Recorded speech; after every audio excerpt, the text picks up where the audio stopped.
Halo semua, perkenalkan saya Erlangga Alvaris. Di sini saya akan menjelaskan materi Labcom ke-7 tentang sebaran penarikan contoh, yaitu sebaran normal. Oke, pertama-tama kalian harus memindahkan terlebih dahulu soal-soal Labcom yang telah diberikan ke dalam Microsoft Excel. Oke, kita langsung masuk ke nomor 1. Sebuah perusahaan alat listrik memproduksi senter yang umurnya menyebar normal dengan nilai tengah 400 jam dan simpangan baku 20 jam. Hitunglah peluang sebuah senter hasil produksinya akan mencapai umur antara 389 jam dan 417 jam. Oke, pertama kita akan memasukkan komponen-komponen yang telah diketahui di soal. Yang pertama adalah rata-rata, yaitu 400 jam. Simpangan baku 20 jam. X1 389 dan X2 417.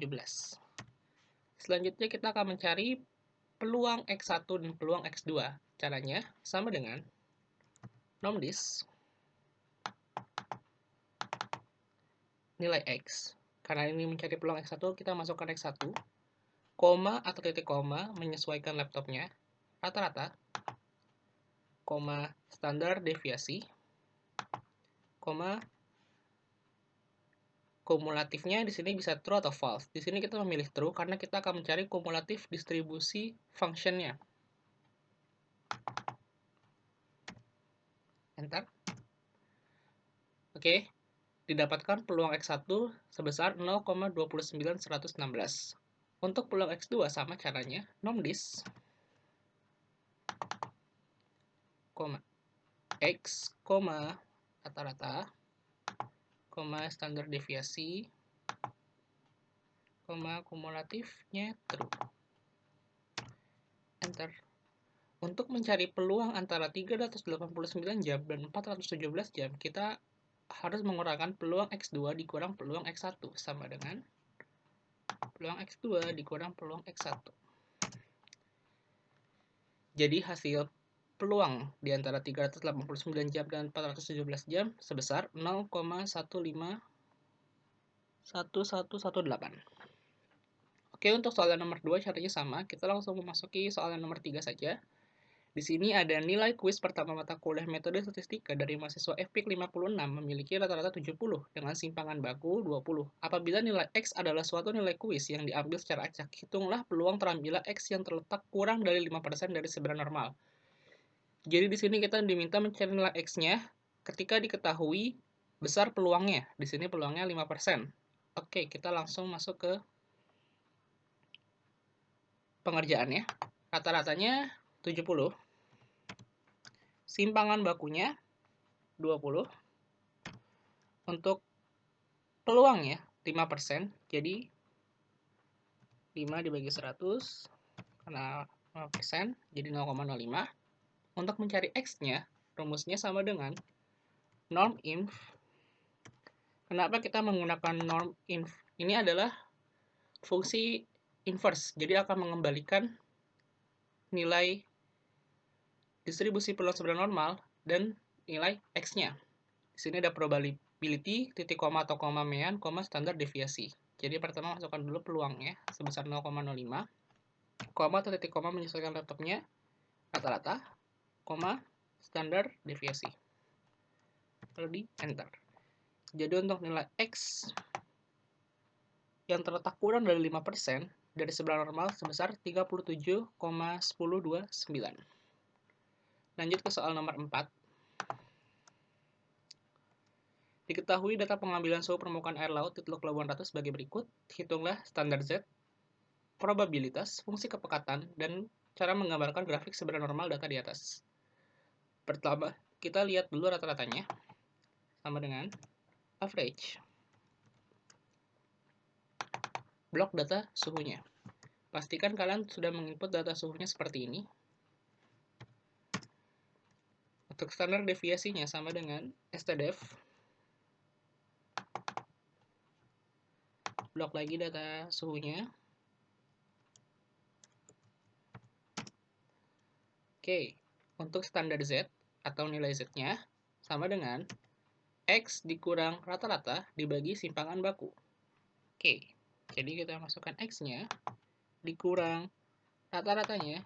Jangan lupa rata-ratanya di string karena nanti akan kita drag ke bawah supaya nilainya tidak berubah, makanya kita string. Bisa tekan F4 atau Fn F4 atau tinggal tambahkan $, di sebelum dan sesudah huruf sel yang dikunci, dibagi dengan standar deviasi.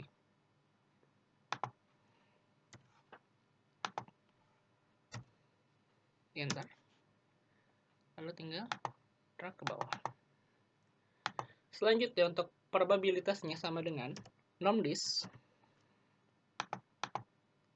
X,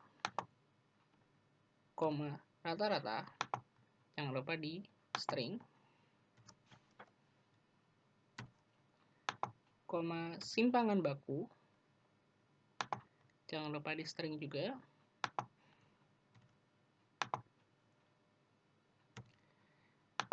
pilih kumulatifnya yang true, karena kita akan mencari kumulatif distribusi function.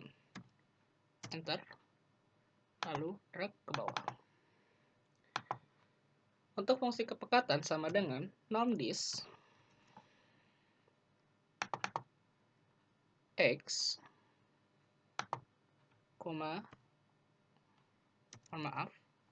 X, rata-rata. Jangan lupa di string,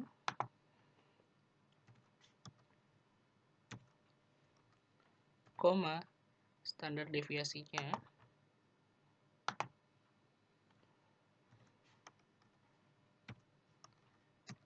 untuk kumulatifnya kita memilih yang false, karena kita akan mencari probability mass functionnya, atau peluang dari satu nilai X-nya.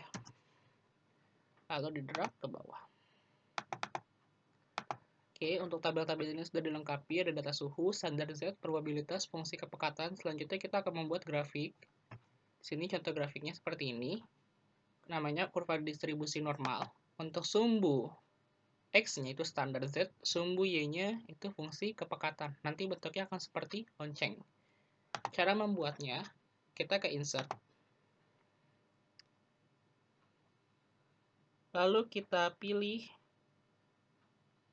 insert scatter, pilih yang scatter with smooth line, lalu kita ke select data, kita ke add, lalu series name-nya kita isi kurva normal,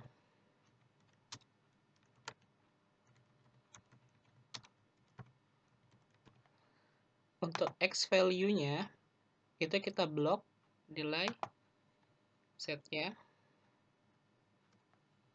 untuk Y-nya fungsi kepekatan.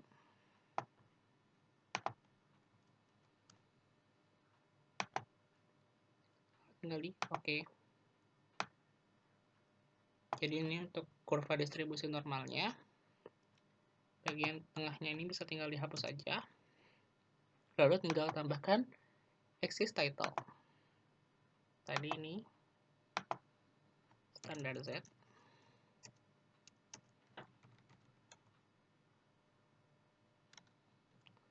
Dan yang ini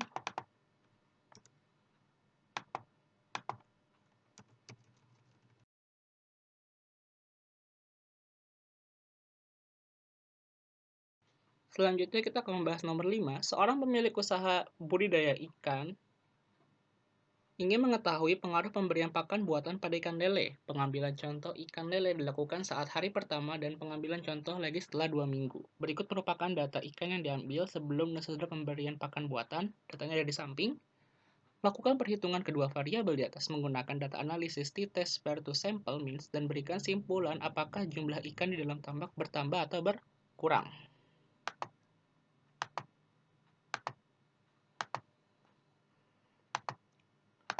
Oke, saya akan menjelaskan terlebih dahulu t-test pair to sample for mean itu apa. Yang pertama, uji ini digunakan untuk membandingkan mean dari suatu sampel yang berpasangan. Yang kedua, sampel berpasangan merupakan sebuah kelompok sampel dengan subjek sama, namun mengalami dua perlakuan atau pengukuran yang berbeda. Yang ketiga, uji ini mewajibkan perbedaan perlakuan kelompok memiliki distribusi normal, jadi yang diuji adalah normalitasnya. Normalitas adalah perbedaannya. Oke, kita ke tab data, lalu ke data analisis.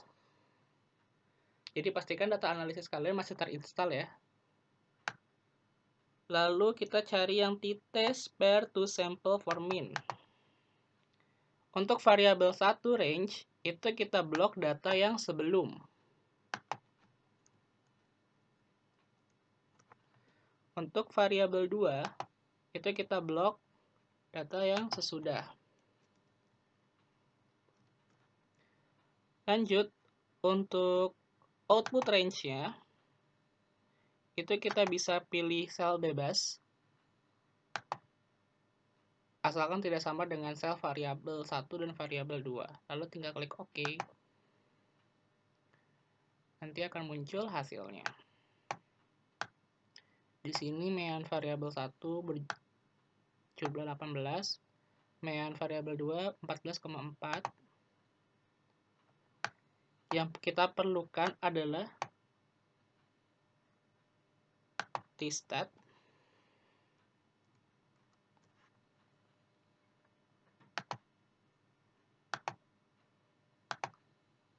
dan t-critical one tail-nya.